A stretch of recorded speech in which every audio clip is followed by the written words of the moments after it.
ওদিকে উপসাগরীয় অঞ্চলে আমেরিকা এবং ইরানের মধ্যে যুদ্ধে দামামা বাড়তে চলেছে। আর এদিকে ভারত মহাসাগরে ভারত এবং রাশিয়ার নৌবাহিনী একে অপরের সঙ্গে হাত মিলিয়েছে। দুটো পুরনো মহাশক্তির এই মিলনে এশিয়ার পাওয়ার গেমে নেমে এসছে ভূমিকম্প।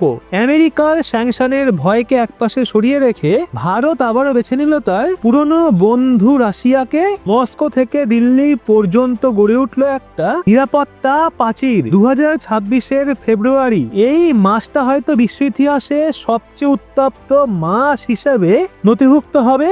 একদিকে বিশ্বের সুপার পাওয়ার আমেরিকা তার যুদ্ধবাহন নিয়ে ইরানকে ঘিরে ফেলেছে। আকাশে চক্কর কাটছে ফাইটার জেট, মাটিতে তাক করে রাখা হয়েছে মিসাইল। সবারই মনে হচ্ছে এবার বুঝি ধ্বংসযজ্ঞ শুরু হবে। কিন্তু ঠিক এই মুহূর্তেই যখন গোটা বিশ্বে নিঃশ্বাস আটকে আছে, তখন ভারতের কৌশলবিদরা এমন কিছু করছেন যার কল্পনা না তো হোয়াইট হাউস করেছিল, না বেজিং এর কমিউনিস্ট পার্টির সদর দপ্তর। বিশ্ব মানচিত্রে যুদ্ধক্ষেত্র থেকে সামান্য দূরত্বেই শুরু হতে চলেছে আর একটা বিশাল অস্থিরতা সমুদ্রের গভীরে ধরা পড়েছে। এমন কিছু সংকেত যা বলছে একটা বিশাল খেলা ইতিমধ্যেই শুরু হয়ে গেছে। এটা শুধু আমেরিকা এবং ইরানের যুদ্ধ নয়, বরং এমনই একটা যুগল বন্দী যাই যুদ্ধের ফলাফল উল্টে দিতে পারে। তো শেষ পর্যন্ত প্রশ্ন উঠছে, যখন আমেরিকা ইরানের বিরুদ্ধে তার বন্ধুদের একত্র করছে, তখন কেন ভারত তার সবচেয়ে পুরনো মিত্র রাশিয়ার সঙ্গে সমুদ্রে যুদ্ধ খেলার প্রিপারেশন নিচ্ছে? এটা কি আমেরিকাকে খুঁজে দেওয়ার পরিকল্পনা, নাকি ভারত কোনো বড় বিপদের মোকাবিলার প্রিপারেশন নিচ্ছে? এই খবরের পেছনের গল্পটা জটিল এবং বিস্ফোরক যে শুনলে আপনার পায়ের নিচ থেকে মাটি সরে যাবে। তো আমরা আপনাদের বলবো, সমুদ্রের বুকে লেখা হতে থাকা এই নতুন ইতিহাসের পুরো কাহিনী। তাই ভিডিওর শেষ অবধি সঙ্গে থাকুন। চলুন তাহলে এবার সেই খবরের পোস্টমর্টম করা যাক, যা কূটনৈতিক মহলে ছড়িয়ে দিয়েছে স্তব্ধতা। নব ভারত টাইমস এবং অন্যান্য গ্লোবাল মিডিয়া রিপোর্ট নিশ্চিত করেছে ভারত এবং রাশিয়া ফেব্রুয়ারিতে একটা বিশাল যৌথ নৌসামরিক মহড়া করতে চলেছে। আর এই টাইমিংটা দেখুন, এই মহড়া হচ্ছে ঠিক তখনই যখন মধ্যপ্রাচ্য বারুদের স্তূপের ওপর বসে আছে। এটাকেই বলে সাহস, এটাকেই বলে সিংহের গর্জন। যখন গোটা বিশ্ব ভয়ে ঘরের মধ্যে লুকিয়ে বসে আছে, তখন ভারত এবং রাশিয়া নৌবাহিনী খোলা সমুদ্রীদের শক্তি প্রদর্শন করতে চলেছে।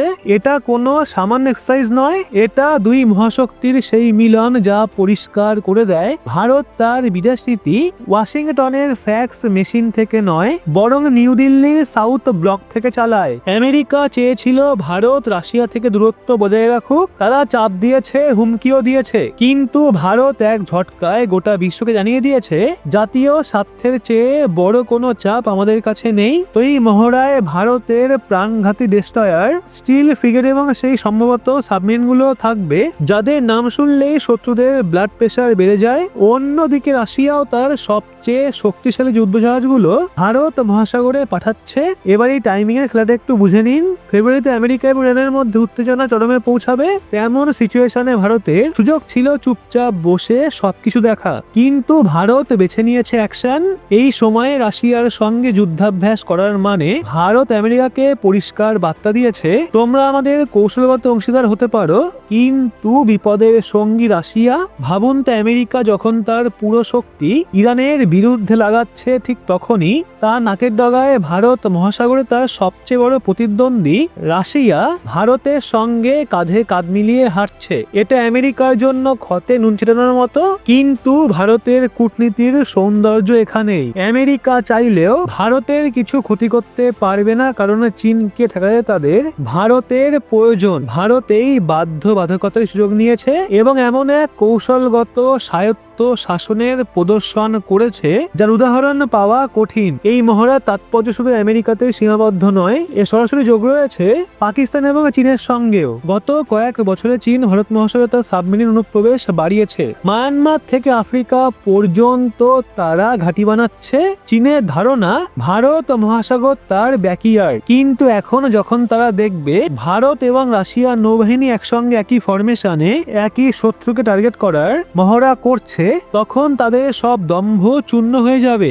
রাশিয়া যে চীনেরও বন্ধু, তার ভারতের পাশে দাঁড়ানো চীনের জন্য বিশাল ধাক্কা। এটা পরিষ্কার করে দেয় ভারত মহাসাগরের নিরাপত্তার প্রশ্নে রাশিয়া চীনের সঙ্গে নয় বরং ভারতের সঙ্গেই থাকবে। পাকিস্তান তো এমনিতেই লিগে নেই, কিন্তু তাদের জন্য এটা একটা দুঃস্বপ্নের মতো। করাচিতে বসে যখন পাক নৌ অ্যাডমিরালরা তাদের রেডারে ভারত এবং রাশিয়ার এই বিশাল জাহাজগুলো সিগন্যাল দেখবে, তখন তাদের রাতের ঘুম উড়ে যাবে। প্রযুক্তিগত দিক থেকে দেখলে এই মহড়া দুই দেশের জন্যই ভীষণ গুরুত্বপূর্ণ। ভারতীয় নৌবাহিনীর কাছে প্রচুর রুশ প্রযুক্তি রয়েছে, Talwar class frigate, kilo class submarine, BrahMos missile. এই মহড়ায় দুই দেশের সেনারা একে অপরের জাহাজে যাবে, প্রযুক্তি বুঝবে এবং সবচেয়ে গুরুত্বপূর্ণ ইন্টারঅপারেবিলিটি পরীক্ষা করবে। অর্থাৎ ভবিষ্যতে যদি সত্যি কোনো বড় যুদ্ধ বাঁধে এবং ভারত রাশিয়া একসঙ্গে লড়তে বাধ্য হয়, তাহলে কিভাবে সমন্বয় হবে? তো তার রিহার্সাল এখনই চলছে। রিপোর্ট অনুযায়ী এই মহড়ায় anti submarine warfare, air defence drill, জলদস্যু দমন অভিযান অন্তর্ভুক্ত থাকবে। কিন্তু তবে যেটা কাগজে লেখা হয় না তা হলো এটা এরিয়া ডিনায়ালের প্রস্তুতিও, অর্থাৎ শত্রুকে নিজের এলাকায় ঢুকতেই না দেওয়ার লাইভ ডেমো। এখন আসি বড় প্রশ্নে, ইরান আমেরিকা যুদ্ধেই মহড়ায় কি প্রভাব ফেলবে?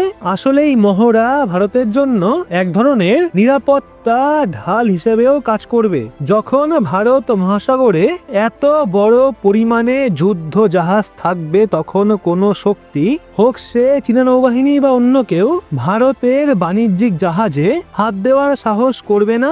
ইরান যুদ্ধের কারণে যদি তেলের সরবরাহে সমস্যা হয়, তাহলে ভারতীয় নৌবাহিনী রাশিয়ার সাহায্যে নিজেদের তেল ট্যাঙ্কার নিরাপদে নিয়ে আসতে পারবে। রাশিয়ার অভিজ্ঞতা আছে আর্কটিক থেকে ভূমধ্য সাগর পর্যন্ত, আর ভারতের আছে ভারত মহাসাগরে প্রতিটা ইঞ্চি চষে ফেলার ক্ষমতা। এই দুই অভিজ্ঞতা মিললে এমন এক শক্তি তৈরি হয় যাকে চ্যালেঞ্জ করা কারো পক্ষে সহজ নয়। এই পুরো ঘটনাক্রমে আর একটা দিক উপেক্ষা করা যায় না, ব্রহ্মস মিসাইল। এটা ভারত রাশিয়া বন্ধুত্বের সবচেয়ে বড় প্রতীক, বিশ্বের দ্রুততম সুপারসনিক ক্রুজ মিসাইল। এই মহড়ার সময় খুব সম্ভব ব্রহ্মসের কোনো কোনো ভ্যারিয়েন্ট টেস্ট করা হবে বা অন্তত মোতায়েন থাকবে। যখন ব্রহ্মসে ভরা জাহাজ সমুদ্রে চলবে, তখন তার আওতায় থাকা প্রতিটা শত্রু জাহাজকে দিক পরিবর্তন করতে বাধ্য হতে হবে। এতে আমেরিকাকেও মনে করিয়ে দেবে ভারতের কাছে এমন হাতিয়ার আছে যার পুরো মোকাবিলা আজও তাদের কাছেও নেই। এটা ভারতের হার্ড পাওয়ার দেখানোর পদ্ধতি। কূটনীতি আলাদা বিষয়, কিন্তু সমুদ্রে সম্মান পায় সেই যার বন্দুকে গুলি আছে আর বুকে আগুন আছে। তো বন্ধুরা, এখন এই বিষয়ে আপনার কি মতামত অবশ্যই লিখুন কমেন্টে। ভিডিওটা ভালো লাগলে লাইক করে শেয়ার দিন আপনার বন্ধু বান্ধবদের, এবং এরকমই লেটেস্ট ইনফরমেটিভ ভিডিও পেতে সাবস্ক্রাইব করে চোখ রাখুন রহস্য বাংলার পর্দায়।